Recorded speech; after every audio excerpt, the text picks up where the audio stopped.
నమస్కారం. నేను మీ పని Bhaskar, Dilsukh Nagar, Hyderabad. Welcome to Pasumarthi astrology centre. Please do subscribe my channel for more videos. Video నచ్చినట్టయితే like చేయండి, మీ బంధుమిత్రులకి, శ్రేయోభిలాషులకి కూడా షేర్ చేయండి. అలాగే ఛానల్ ఇంతవరకు సబ్స్క్రైబ్ చేసుకోకపోతే సబ్స్క్రైబ్ చేసుకోండి. నా నుంచి తదుపరి వీడియోలు మీకు అందుబాటులో ఉంటాయి. ఈ వీడియోలో మనం చంద్రాది యోగం గురించి తెలుసుకునే ప్రయత్నం చేద్దాం. ముఖ్యంగా గత వీడియోలో లగ్నాది యోగం గురించి తెలుసుకున్నాం. ఈ వీడియోలో చంద్రాది యోగం గురించి తెలుసుకునే ప్రయత్నం చేద్దాం. అంటే ముఖ్యంగా ఇక్కడ చంద్రుడు ఏ రాశిలో ఉంటాడో అదే మన రాశి అవుతుంది, నక్షత్రం. చంద్రుడు ఏ నక్షత్రం మీద ఉంటారో అదే మన జన్మ నక్షత్రం. అలాగే ఏ రాశిలో ఉంటే అది, మేషంలో ఉంటే మేషరాశి, మీనంలో ఉంటే మీనం, కన్యలో ఉంటే కన్య, తులలో ఉంటే తుల.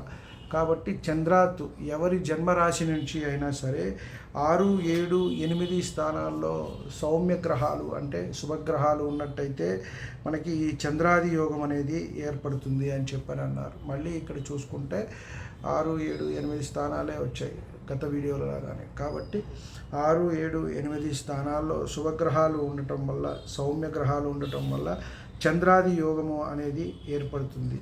ఇది మనకి జాతక పారిజాతకంలో కూడా చెప్పబడి ఉన్నది. ఈ యోగాలన్నీ కూడా మనం 1, 2 సార్లు 3 సార్లు మనం ప్రామాణికమైన గ్రంథాల నుంచి పరీక్ష చేసి మాత్రమే మనం చెప్పడం జరుగుతుంది. కాబట్టి ఏదైతే మనం పంచగ్రంథాలు ఉన్నాయి, మనం అనుకున్నాము బృహజ్జాతకము, ఫలదీపిక, సారావళి, ఫలదీపిక, బృహత్పర హోరాశాస్త్రం, ఇలా మనకి ఏవైతే ఉన్నాయో ఈ గ్రంథాల్లో చెప్పబడినవి మాత్రమే, ఋషులు మహర్షులు చెప్పబడినవి. కాబట్టి ఇక్కడి నుంచే మాత్రమే మనం తీసుకొని చెప్పడం జరుగుతుంది. సో ఇక్కడి నుంచి తర్వాత తీసుకుని వీటి నుంచి కొన్ని యోగాలు, అలాగే మరికొన్ని గ్రంథాలు లోంచి కొంత తీసుకుని గ్రంథ రచయితలు తర్వాత వచ్చిన వారు దీని మీద కొంత కృషి చేసి జ్యోతిష్యం మీద చెప్పటం అనేది జరిగింది. కాకపోతే ముఖ్యంగా మనకి ప్రామాణికమైన గ్రంథాలు ఈ 5 గ్రంథాలు. కాబట్టి జ్యోతిష్యంలో ఈ 5 గ్రంథాలు మనం మంచిగా చదువుకున్నట్టయితే వీటి నుంచి మనకి చాలా విషయాలు అనేవి తెలుస్తూ ఉంటాయి. కాబట్టి ముఖ్యంగా ఈ యోగం వల్ల జన్మించిన వారు మంత్రి లేక రాజు అవుతాడు అని చెప్పారు. కాబట్టి ఇక్కడ మనకి ఇప్పుడున్న కాల పరిస్థితిలో మనకి సామ్రాజ్యాలు, రాజరికాలు లేవు. కాబట్టి గవర్నమెంట్ వ్యవస్థలు, ఎలక్షన్స్, పార్లమెంటు, అసెంబ్లీ ఉన్నాయి. కాబట్టి అక్కడ వాళ్ళు ఎమ్మెల్యే గాను, మినిస్టర్ గాను అయ్యే అవకాశం ఉంటుంది. ఒక గ్రామానికి సర్పంచ్గా ఉంటారు, అలాగే ప్రెసిడెంట్గా ఉండటం, ఇలాంటివన్నీ కూడా వీరికి కలుగుతాయి. మంచి ఐశ్వర్యము, భోగము, శత్రువుల్ని జయించువారు, ఈ విధంగా ఇవన్నీ కూడా కలుగుతాయి అని చెప్పారు. వీళ్ళు మంచి ఆరోగ్యంగా ఉంటారు, అలాగే వీరికి ప్రమాదాలు కూడా తక్కువగా ఉంటాయి, అలాగే చిరంజీవులుగా వీరు జీవిస్తారు అని చెప్పటం జరుగుతుంది. కాబట్టి ఏదైనా ఒక యోగం కలిగినప్పుడు దానివల్ల మంచి ఫలితాలే కలుగుతాయి ఎక్కువగా.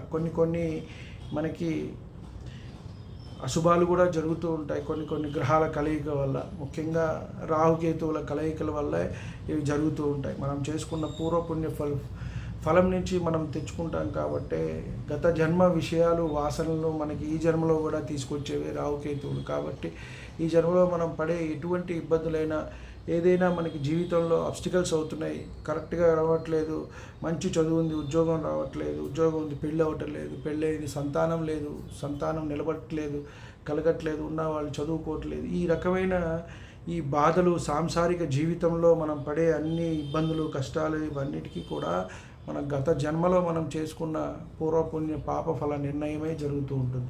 అదంతా కూడా రాహుకేతువుల నిర్ధారణ వల్లే మనకి ఉంటుంది. కాబట్టి ఏ యోగమైనా సరే ఫలించాలి అంటే వాటితో ఎక్కువగా గ్రహాలు కలవకుండా ఉంటేనే మనకి మంచిది, వాటి మధ్య గ్రహాలు పడకుండా ఉంటేనే మనకి మంచిది.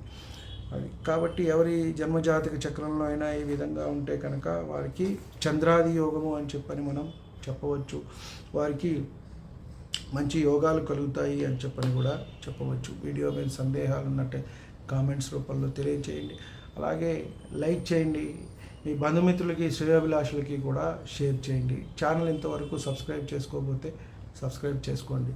సర్వే జన సుఖినో భవంతు. శాంతి శాంతి శాంతి.